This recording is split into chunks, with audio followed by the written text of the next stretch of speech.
Ketika Republik Rakyat Cina atau Tiongkok di bawah rejim Partai Komunis Cina merdeka pada tahun 1949, negara ini tergolong lemah. Kondisi ini diperparah ketika akhir 1960, pemimpin tertinggi Cina kala itu yaitu Mao Zedong gagal dalam membuat kebijakan untuk meningkatkan hasil pertanian sebagai upaya industrialisasi. Kegagalan panen yang berujung kelaparan membuat jutaan rakyat Cina meninggal dunia.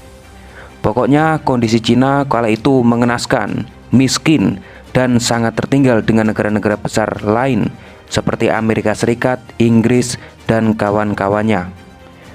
Mao Zedong meninggal pada tahun 1976. Kemudian kepemimpinan tertinggi Cina digantikan oleh Deng Xiaoping. Deng Xiaoping memiliki pemikiran yang luar biasa, berusaha mengatasi masalah-masalah yang ada di Cina. Kala itu Deng Xiaoping melakukan kebijakan reformasi ekonomi besar-besaran di Cina. Negara Cina yang sebelumnya sangat tertutup dibuka seluas-luasnya oleh Deng Xiaoping, mengizinkan negara lain untuk berinvestasi sebesar-besarnya di Cina. Walaupun tokoh komunis, Deng Xiaoping pemikirannya sangat terbuka dan mau belajar kepada siapa saja asal bisa mengentaskan kemiskinan di Cina. Kebijakan-kebijakan yang dilakukan oleh Deng Xiaoping akhirnya berbuah manis. Cina perlahan bangkit dari keterpurukan. Sejak reformasi ekonomi Cina pada tahun 1980-an di bawah kepemimpinan Deng Xiaoping sampai sekarang di bawah kepemimpinan Xi Jinping, ekonomi Cina mengalami peningkatan yang sangat drastis. Di tahun 2010, Cina berhasil menyalip ekonomi Jepang sebagai peringkat kedua dengan ekonomi terkuat di dunia. Dan diprediksi di tahun 2030, ekonomi Amerika Serikat yang saat ini sedang berada di peringkat nomor 1 bakal disalip oleh Cina. Perlu diingat, ini masih prediksi beberapa ahli. Hanya waktu yang bisa menjawab kebenarannya. Seiring dengan laju pertumbuhan ekonomi Cina yang kian pesat, meningkat pula kebutuhan minyak mentah.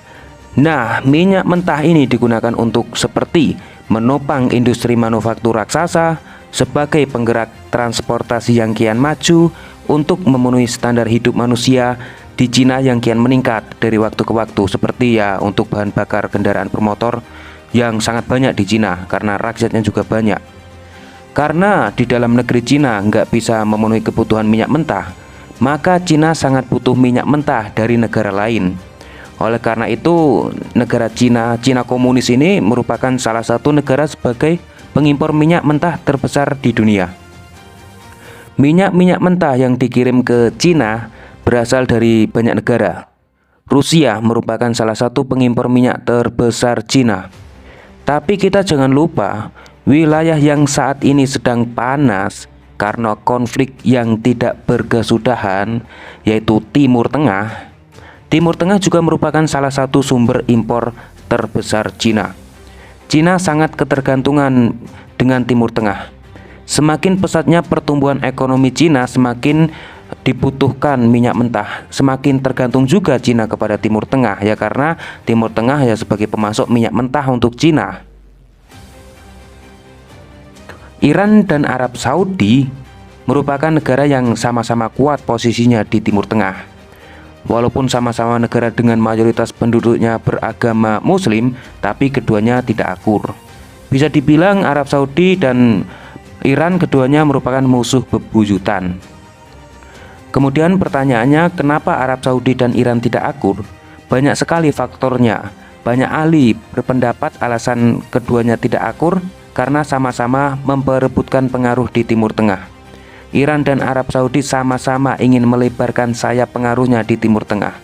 Iran yang merupakan pusat dari kelompok besar Islam Syiah, sedangkan di Arab Saudi merupakan kelompok besar Islam Sunni. Mungkin kalian bisa baca di internet, kenapa kok bisa Iran sama Arab Saudi kurang akur. Sudah banyak yang membahas mengenai masalah ini.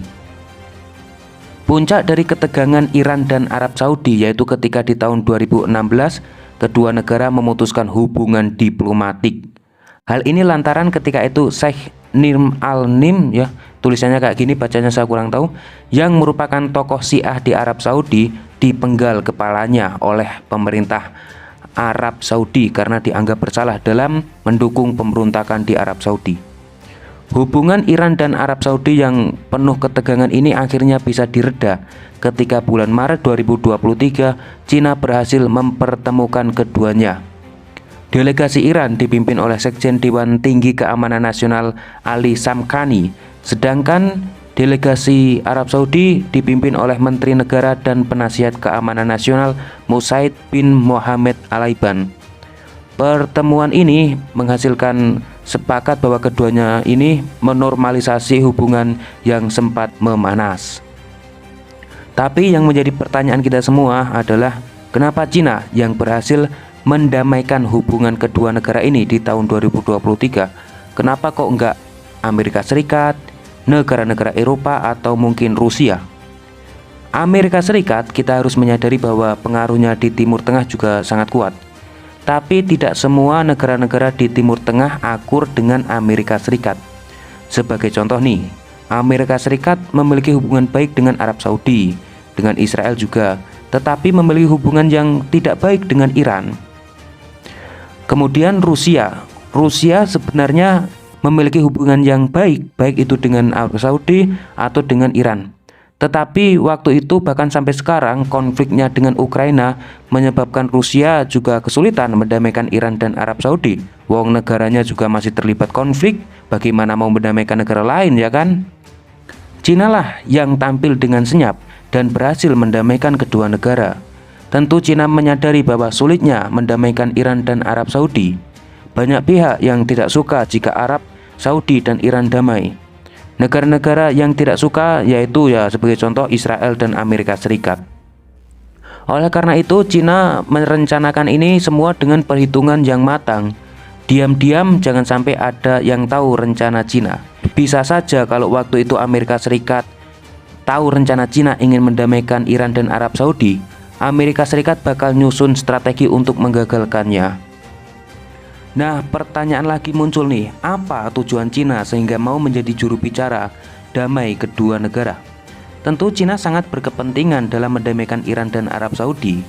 Tentu Cina memiliki tujuan tersendiri kenapa kok mau menjadi juru damai kedua negara. Kepentingan Cina ini mungkin kita akan bahas di lain video ya, nanti malah video ini kepanjangan. Setelah menormalisasi hubungan, apa benar Iran dan Arab Saudi benar-benar damai? Banyak pihak yang mengatakan bahwa ternyata walaupun sudah rekonsiliasi, ternyata hubungan kedua negara masih panas. Tetapi tanda-tanda menurunnya tensi ketegangan kedua negara mulai terlihat ketika jemaah haji Iran melonjak pasca normalisasi hubungan. Tetapi sayangnya hubungan yang mulai membaik antara Iran dan Arab Saudi terancam. Karena apa? Karena kejadian konflik Iran dan Israel baru-baru ini yang sampai sekarang sedang panas-panasnya. 1 April diduga Israel serang kantor kedutaan Iran di Damaskus, Suriah. Kejadian ini sampai menewaskan 2 jenderal Iran. Tentu Iran marah dan gak terima dong. Nah, dan pada 14 April 14 hari kemudian atau 13 hari kemudian, Iran serang balik Israel dengan melancarkan ratusan drone dan rudal ke wilayah Israel. Serangan Iran ke Israel sebagian besar berhasil ditepis oleh Israel. Bisa dibilang Iran kurang sukses serang balik Israel. Drone dan rudal yang ditembakkan berhasil ditangkis sebelum mencapai ke target. Kesuksesan Israel menangkis serangan Iran diduga karena Israel dibantu oleh negara-negara lain. Dan Arab Saudi termasuk diantaranya. Arab Saudi termasuk negara yang membantu Israel untuk menangkis serangan balik Iran. Nah sebelum Iran serang Israel, Amerika Serikat sudah memprediksi bahwa Iran bakal menyerang Israel. Nah, ternyata terjadi. Oleh karena itu, Amerika Serikat memerintahkan negara-negara Arab untuk memberikan informasi intelijen. Karena hubungan Amerika Serikat dan Israel yang sangat dekat, tentu Amerika membantu Israel. Itulah yang menyebabkan Israel persiapannya matang sebelum dihajar oleh Iran. Karena peran Arab Saudi dalam membantu Israel ini, maka hubungan Iran dan Arab Saudi saat ini berbahaya. Di tahun 2023 sempat normalisasi hubungan dengan Cina sebagai mediator, ya ini ya bisa terancam karena kejadian ini. Bisa-bisa konflik Iran dengan Israel yang membuat Iran dengan Arab Saudi kembali seperti semula keadaannya, menjadi tegang, sangat tegang sekali. Bagaimana menurut kalian? Silahkan komen. Terima kasih.